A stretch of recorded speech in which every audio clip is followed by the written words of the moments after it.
अस्सलाम वालेकुम। मैं हूँ जुल्फ़िकार अली कलहोड़ो और आज एक आप के सामने नए मौजू के साथ हाज़िर हुआ हूँ।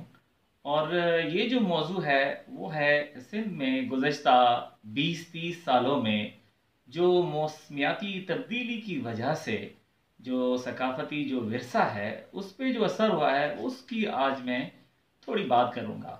अब उस क्लाइमेट चेंज की वजह से जो सिंध में जो बिल्ट हेरिटेज है वो चाहे मकबरे हों, मसाजिद हों या हवेलियाँ हों या पुराने घर हों या कोई और चीज़ है, तो वो बहुत ज़्यादा मुतासिर हुई है।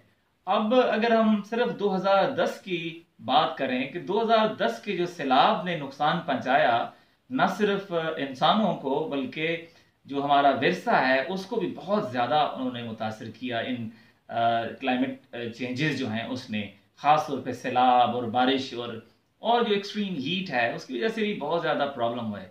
तो आज मैं बात करूँगा शदादकोट, कंबर शदादकोट ज़िला के शदादकोट तहसील या तालुका जो है जिसे हम मुकामी ज़बान सिंधी में तालुका कहते हैं।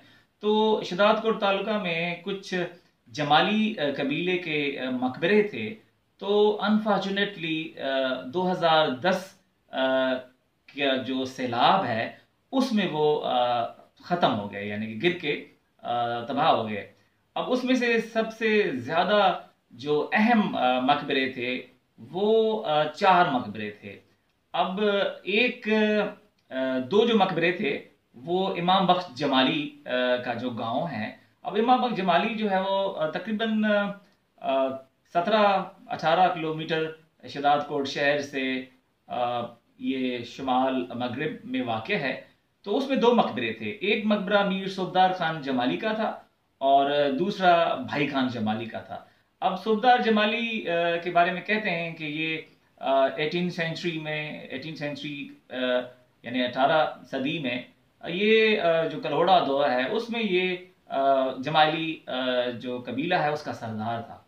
अच्छा, उसके बाद जब उसकी डेथ हुई तो कहते हैं कि गालिबन उसका जो बेटा है मीर शाहो खान या उसकी औलाद में से किसी ने फिर ये मकबरा बनाया।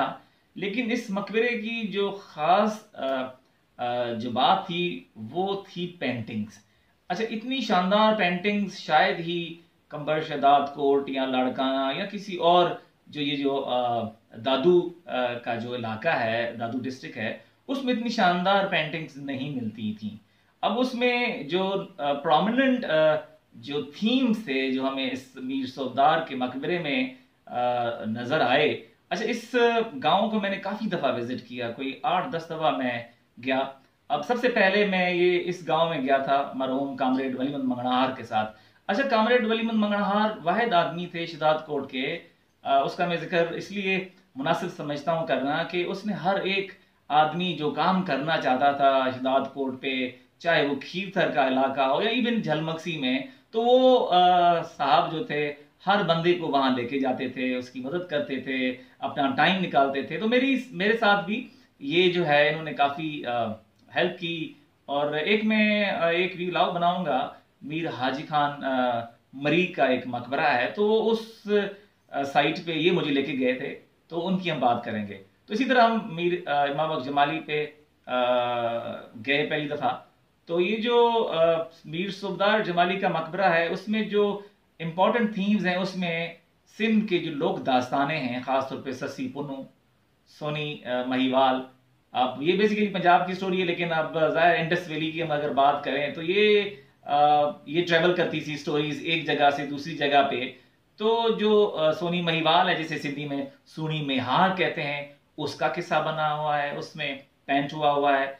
तो जो फोक पेंटर्स थे उसको ज्यादा जो अट्रैक्ट किया फोक पेंटर्स को, वो थीम्स उनको अट्रैक्ट किए जो वो अवेलेबल थे उनके पास। अवेलेबल से मुराद ये कि उससे पहले उनके आबा अजदाद जो पेंट करते थे या चीजें उनके सामने और मकबरों में नजर आई, तो उन्होंने फिर उनको देख के फिर वो इसी तरह कॉपी किया उसी मकबरों में। तो सुबदार जमाली का जो मकबरा है ना सिर्फ ससी पुन्नू, सोनी महिवाल, बल्कि मूमल राणो जो है उसकी भी उसमें पेंटिंग बनी हुई है उस दास्तान की।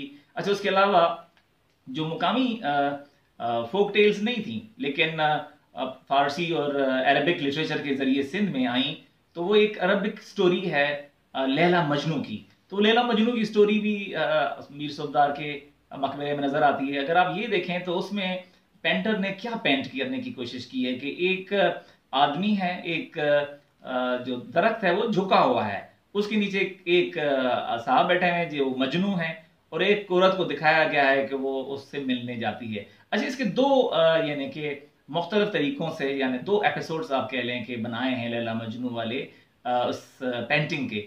एक में मजनू को दरख्त के नीचे दिखाया गया है, वो बैठे हुआ है, और दूसरे में ये कि जो लैला है वो ऊंट पे सवार होके उसके पास गई है, उसके साथ बैठी हुई है।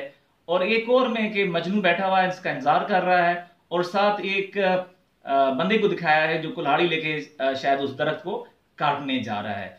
तो इन लैला मजनू के किस्से के अलावा फिर जो एक और है वो लीला चनेसर, ये भी सिंध की जो लोक दास्तान है और सुमरा पीरियड की है दौर की।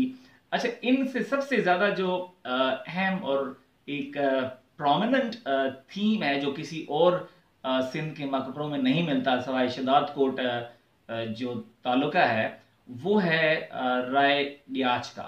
अब राय सोरठ डियाच जो है उसका किस्सा बहुत लंबा है, वो किसी और मैं वीलॉग में उनका जिक्र करूंगा। लेकिन जो जो पेंटिंग है अगर आप उसमें देखेंगे कि एक बीजल थे और बहुत मशहूर सुरंदो बजाने वाले, सुरंदो हम कहते हैं, सारंगी बजाने वाले थे। तो उसने कहते हैं कि जूनागढ़ का था वो, तो किंग अनी राय के कहने पे, क्योंकि कहते थे कि राय डियास जो थे बहुत सखी थे, तो कोई उसे जंग में नहीं जीता था। तो फिर उन्होंने जो अनी राय थे बादशाह जो थे, तो उन्होंने सोचा कि क्यों ना इसको जो ये बीजल चारण है इसको कहा जाए, और वो जाए और सारंगी बजा के उसके साथ जो क्योंकि उस कहते हैं कि जी जो राय डियाच है उसके घर से कोई खाली हाथ नहीं जाता था उसके महल से। तो फिर ये गए उसके महल के बारे में, बाहर जाके इसने सारंगी बजाई, तो वो इतनी ज्यादा उस पर असर किया उसने। तो फिर कहते हैं कि बीजल से पूछा डियाच ने कि मंगता मांग क्या मांगना चाहता है, तो उसने कहा कि आपका सर चाहिए। तो वो हैरान हुआ कि अच्छा मेरा सर है चाहिए आप, तो उन्होंने कहा ठीक है। तो उसने कहते हैं कि वो अगर आप हम पेंटिंग देखते हैं तो इसी तरह जिस तरह स्टोरी, अब ये देखें ये हकीकत है नहीं है ये अलग चीज है, लेकिन हम ये डिस्कस कर रहे हैं कि कैसे इस फोक टेल पेंटिंग्स ने असर किया।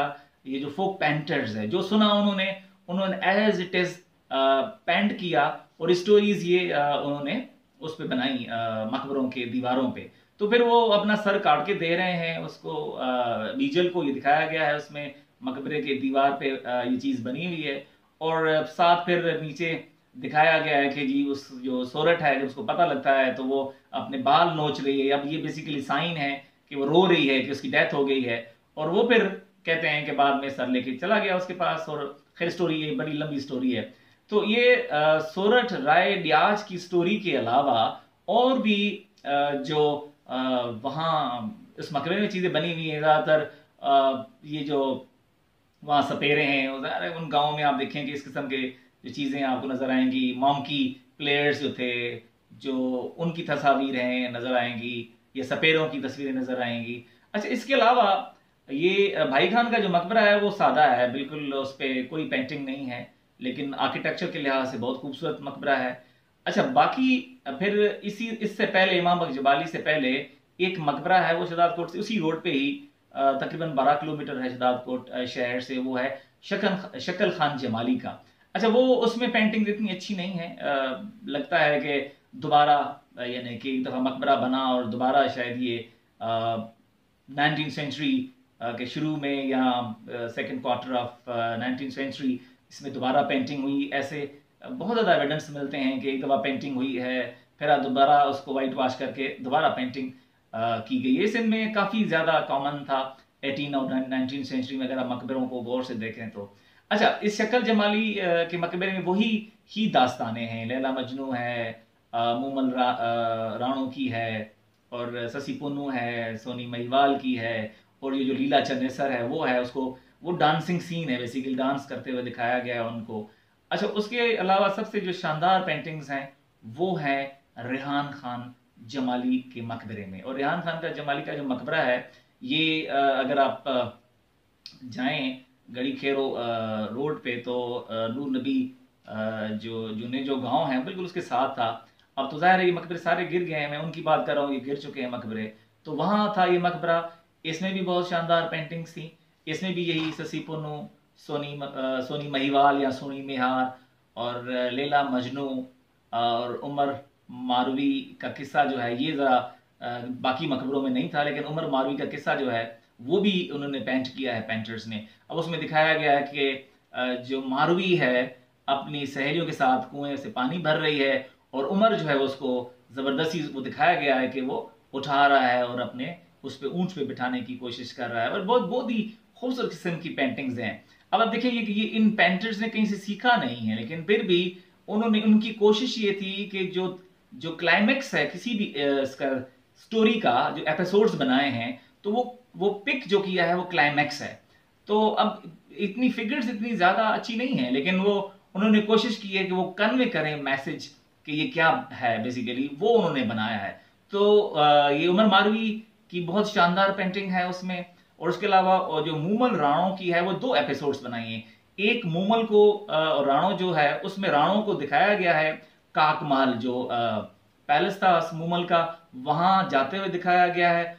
और वो देखते हैं कि फिर अपनी जो मूमल है वो शायद जो सूमल उसकी बहन थी उसने जब वो नहीं आए, कहते हैं जब राणो, तो वो फिर उसकी याद में फिर वो जो उसको याद कर रही थी तो उसने बहन ने उसके कपड़े पहन पहन के बैठ गई ताकि वो उसको ज्यादा उसको मिस ना करे। तो वो फिर जब वो कहते हैं कि राणो गया तो राणो ने देखा, और ये पेंटिंग में है, तो राणो ने देखा कि शायद अच्छा उस महल में एक मर्द भी साथ बैठा हुआ है, तो वो फिर वापस जो है ना वहां महल से उसको दिखाया गया है कि वापस हो रहे हैं।